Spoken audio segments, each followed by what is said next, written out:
All right, bad news came down. We're big supporters and have been of the Adirondack Scenic Railway, and Bethan Maher is in studio now. And what came of all of this yesterday? It seems that yesterday morning we actually met in Albany with the DEC commissioner and his staff.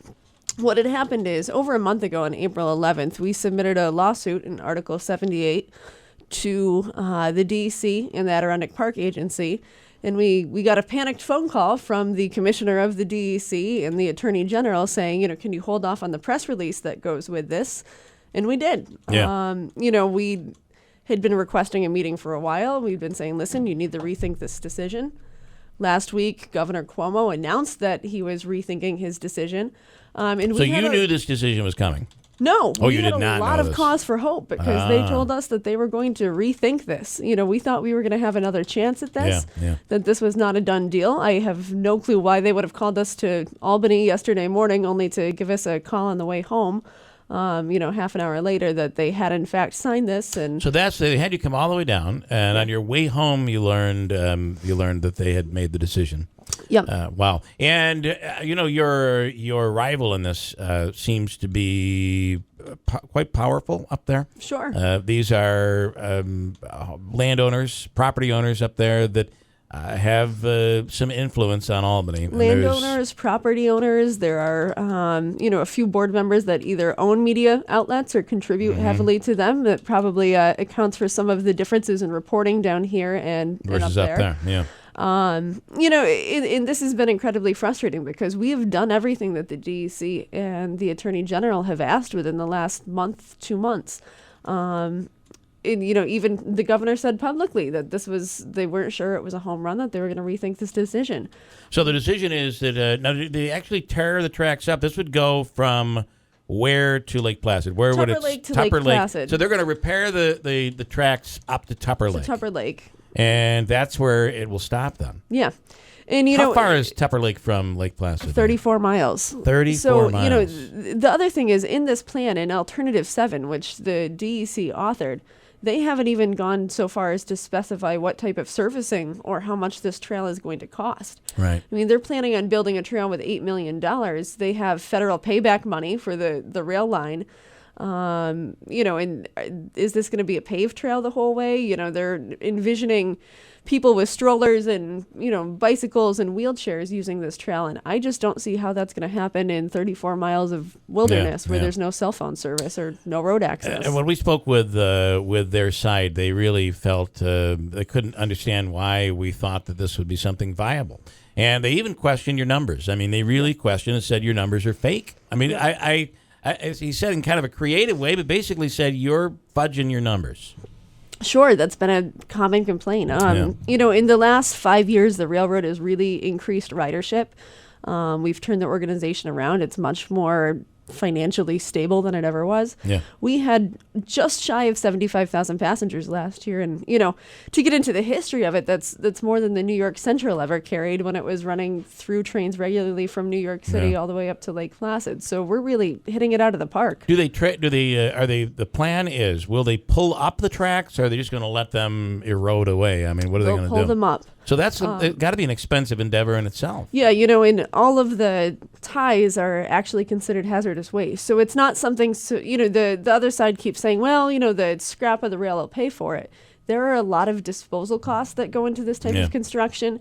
And there are also a lot of costs associated with doing construction in this type of environment. It's a very remote environment. Melanie's on the phone line now, wants to pipe in here. Melanie, go ahead.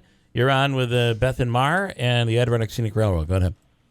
Oh, good morning, Beth, and good morning, everyone. How are you? Good. What are your thoughts on this? Well, my thoughts are, number one, this is a property that's on the national and state registers of historic places. So I'm puzzled as to how this was viewed as compliant in any way, shape, or form. Destruction of a historic registry property is compliant with the APA's master land plan. I do question also the trail side's contention that they can build a trail for $8 million. Right. In 34 miles. And I am very puzzled by their contention that how this plan will strengthen connections to the communities, according to the governor's press release, by removing a viable connection that can be used by people of all ages and abilities. Do you? I'm not sure. Yeah. Go ahead. I just had this feeling, and I'll include you in this, Bethan, as well. I just had this feeling that we were fighting a losing battle, and I say we because I think this is the community that it loses here today.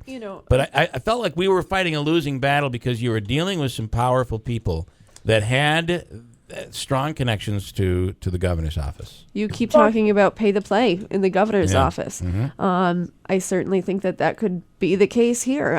There's absolutely no explanation for why we've gone through this 3 or 4 year public comment period, why we've been called to Albany for these meetings, why waste your time when they could have just they say public done it. opinion is split 50-50. The economic impact of the railroad in its first year of full line operations is projected to be over $20 million.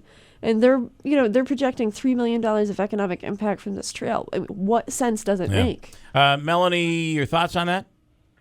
I would have to agree. Looking at just doing some researching of other groups that have been putting forth, proposed trails and proposed tour guide groups and proposed things like a hut-to-hut cross-country ski trail.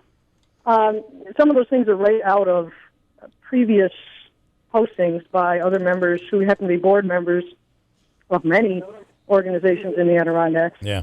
It just sounds like it was quite much a done deal before it even started. Yeah. And why not a trail alongside the track? I mean, I don't understand why that couldn't have been done. The map's still in my car. We went to Albany yesterday with a map that had even some DEC employees, both current and retired, had helped us with all the work. We mapped out a trail that ran from Tupper Lake to Lake Placid. A lot of the time it runs parallel to the corridor. There's some areas that it does divert and run around the corridor, but there's a trail that's mapped out between Tupper Lake and Lake Placid. It was pretty telling yesterday that the chief legal counsel for the DEC spent a lot of time in that meeting looking at that map, and I don't think he'd seen it before, but it was submitted in all our legal documents. All right, Melanie, thank you for the call. I appreciate it. Thank you. All right, and so this is it, right? Do you have another? Can you appeal this decision, or is it done? Yeah, it's in court. Like I said, the documents were submitted April 11th. The DEC had signed Alternative 7 at that point, and then somehow miraculously pulled it back and said, no, that was a procedural error. We haven't made a decision yet. So the documents have been submitted, and one of the things that we really keep highlighting is that there's a huge conflict of interest in their economic impact projections. They used Camoin Associates, which is a well-known consulting group, to study the economic impact of this rail versus trail scenario. They never examined a rail and trail scenario. But what's interesting is that Camoin had been previously paid by our opposition to do the same study. We wrote Empire State Development. We wrote the Attorney General. They pulled that study back, and then just like what happened to us yesterday, they went ahead with it, full steam ahead. Manaski. Just to be clear,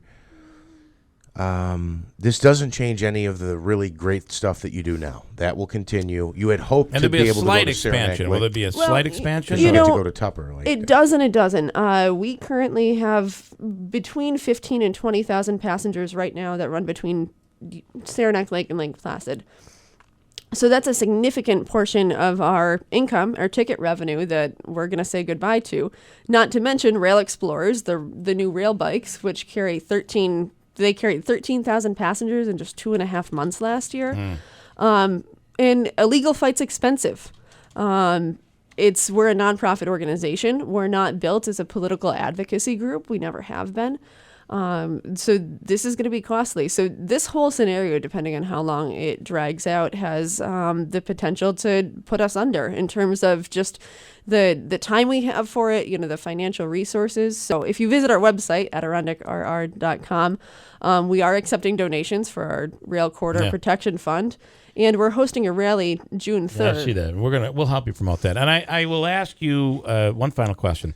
Is this completely a state issue, or is there a way that because of the historic rail line that the feds could be brought into this? Does this become a federal issue that might be able to stop this from happening? I don't have an answer to that right now. I know that SHPO, State Historic Preservation Office, sent a one-page letter to the DEC saying that there was no adverse impact from destroying, what's effectively 1/3 of a historic district. So I hope everyone can come out and join us June 3rd at the State Office building. And I did want to thank Anthony Brindisi for his support, Tony Pacenti, Franklin County have all voted in support of the railroad, as is the town of Harrietstown, which is where Saranac Lake is.